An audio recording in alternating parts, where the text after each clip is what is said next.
You want to label these headers right here, and you want to do that over here, but you only have one cell to do it. So what do you do then?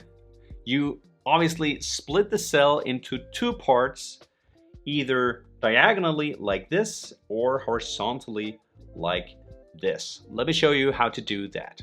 We start with splitting the cell diagonally, and we do that by entering some text first. So the text we want to enter is the descriptions or the label of the header row and header column here. So we want to write stores, because these are stores that sells these amounts of dollars or units, and these are obviously months.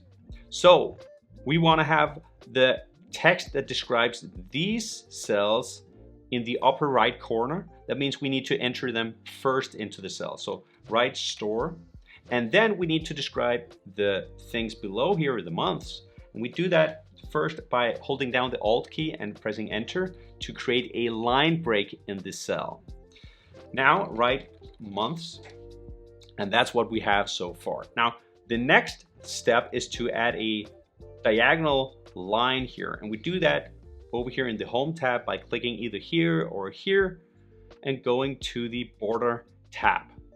Here you have a lot of options to insert a lot of different borders. I'm not gonna bore you with all the options here, but what you need to know is that first you select a thickness of the line you want, and then you select a color. Typically it's just the default options here. That's at least what I'm going with here. And then click this little button right here to create a border that goes like this.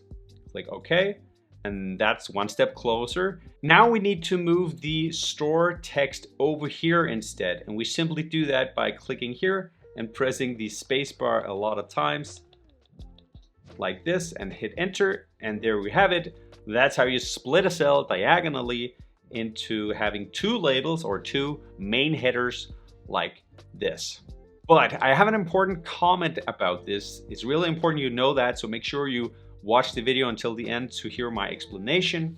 Let's move on to how to do it horizontally. The method for this is a bit different.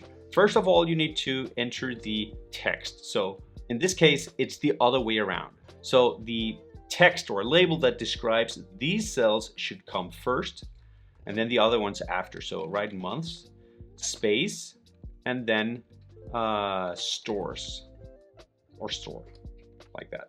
Okay, so far so good. Now we need to split it in the middle here.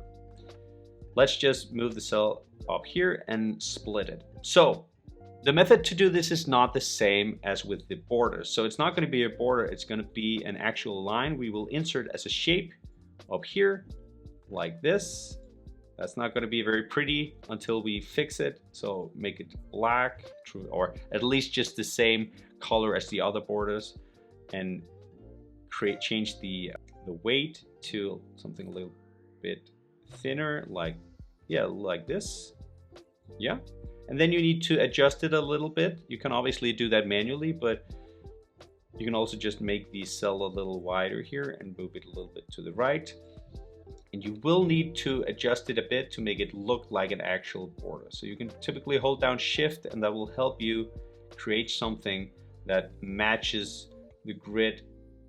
Let's see if I can actually do that. Yep, like this. And then you can go in and press spacebar a couple of times to move this around.